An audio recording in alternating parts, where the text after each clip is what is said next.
여러분, 혹시 이런 얘기 들어보셨어요?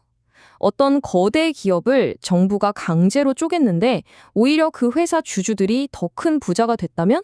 믿어지시나요? 좀 이상하죠? 오늘 바로 이 믿기 힘든 해체의 역설에 대해 한번 파헤쳐 보겠습니다. 요즘 뉴스만 켜면 나오는 얘기죠. 구글, 애플, 아마존. 정말 이 회사들 너무 커진 거 아니냐.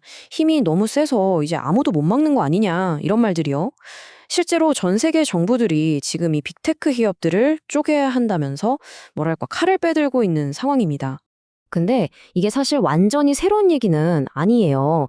놀랍게도 100년도 더 전에 지금이랑 정말 똑같은 상황에 처했던 사람이 있었거든요. 근데 그 사람은 회사가 쪼개지고도 망하기는커녕 오히려 훨씬 더 큰 부자가 됐습니다. 네, 바로 그 유명한 석유왕 존 D 록펠러 이야기입니다. 이 사람의 이야기가 어쩌면 지금 벌어지고 있는 일들의 미래를 보여주는 일종의 청사진일지도 모릅니다. 자, 그럼 본격적으로 한번 시작해볼까요? 시간을 훌쩍 거슬러서 20세기 초로 가보겠습니다. 이때 스탠다드 오일이라는 말 그대로 무적의 제국이 있었어요. 도대체 그 규모가 어느 정도였을까요? 이 숫자 한번 보세요. 90%. 이게 뭐냐면 당시 미국 전체 정유 시장에서 스탠다드 오일이 차지하던 비중입니다. 그러니까 미국에 있는 정유 공장 10개 중에 9개가 이 회사 거였다는 얘기예요. 이건 뭐 시장을 지배했다 이런 수준이 아니죠. 그냥 이 회사가 석유 산업 그 자체였던 겁니다. 이 차트를 보면 더 확실해지죠. 스탠다드 오일이 90%를 다 먹고 나머지 모든 회사들이 고작 10%를 가지고 아웅다웅 싸우고 있었던 거예요. 이러니 뭐 경쟁이라는 말이 의미가 있었을까요?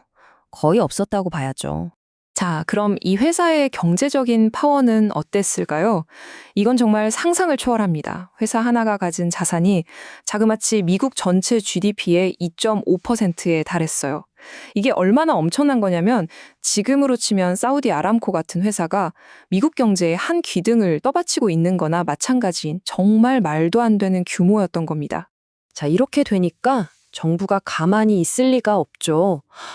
이건 진짜 선을 넘었다. 이렇게 판단한 미국 정부가 드디어 칼을 뽑아듭니다. 역사상 가장 거대한 반독점 소송이 시작된 거죠. 그리고 마침내 1911년 역사적인 판결이 나옵니다. 미국 연방대법원이 이 회사는 불법적인 독점이므로 해체하라고 명령한 겁니다. 와, 철옹성 같던 제국이 무너지는 순간이었죠. 적어도 모두가 그렇게 생각했습니다.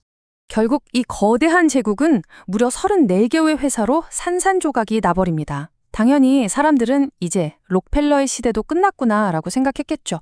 하지만 진짜 이야기는 바로 지금부터 시작됩니다. 그럼 록펠러는 어떻게 됐을까요? 망했을까요? 전혀요. 오히려 그는 역사상 가장 드라마틱하게 돈을 더 벌게 됩니다. 아니, 어떻게 회사가 망했는데 돈을 더 벌 수가 있죠? 이 역설이 어떻게 가능했는지 한번 보시죠. 비밀은 바로 주식에 있었습니다.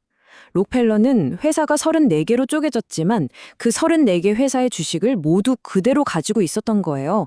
근데 여기서 진짜 놀라운 일이 벌어집니다. 따로 떨어진 회사들이 각자 살아남으려고 정말 치열하게 경쟁하고 혁신하기 시작한 거죠. 그러면서 기업 가치가 막 올라가기 시작한 겁니다. 그 결과요.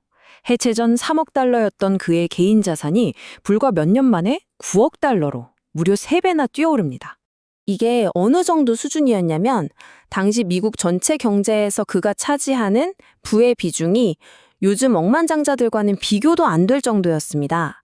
해체 후에 그의 자산은 미국 GDP의 2%에 달했거든요. 지금 세계 최고 부자라고 해도 그 나라 GDP의 1%도 채 안 되는 걸 생각하면 정말 어마어마한 거죠. 근데 더 놀라운 게 뭔지 아세요? 그때 쪼개졌던 그 회사들이 바로 지금은 우리가 다 아는 초거대 에너지 기업들의 시작이었다는 겁니다. 여기 보세요. 엑슨, 모빌. 이 둘이 나중에 합쳐서 엑슨모빌이 되죠.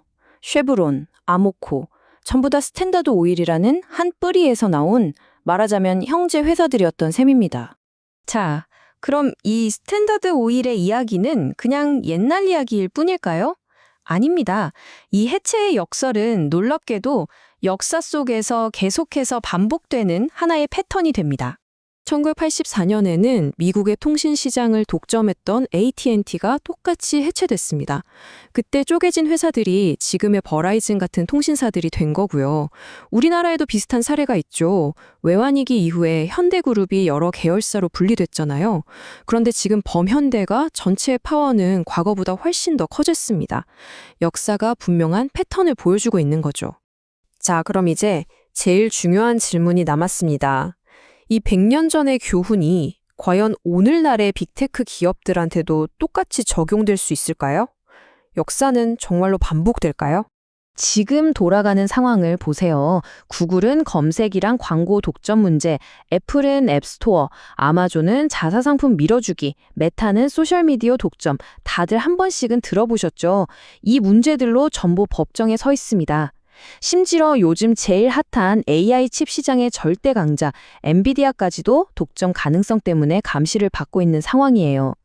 그래서 오늘 우리가 이야기한 이 모든 것을 한마디로 정리하면 바로 이겁니다. 해체의 역설. 거대한 독점 기업 하나를 정부가 강제로 쪼개놨는데, 어라? 그 조각난 회사들이 서로 경쟁하고 혁신하면서 오히려 더 가치가 커지는 거예요.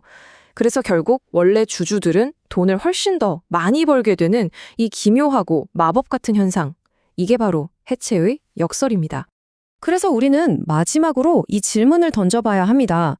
지금 빅테크 기업들이 겪고 있는 이 반독점 소송들, 이게 정말 그들에게 끝을 의미하는 위기일까요?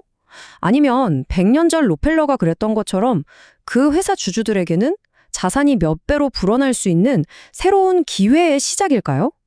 역사가 우리에게 알려주는 교훈은 어쩌면 우리가 생각하는 것보다 훨씬 더 복잡하고 흥미로운 것 같습니다.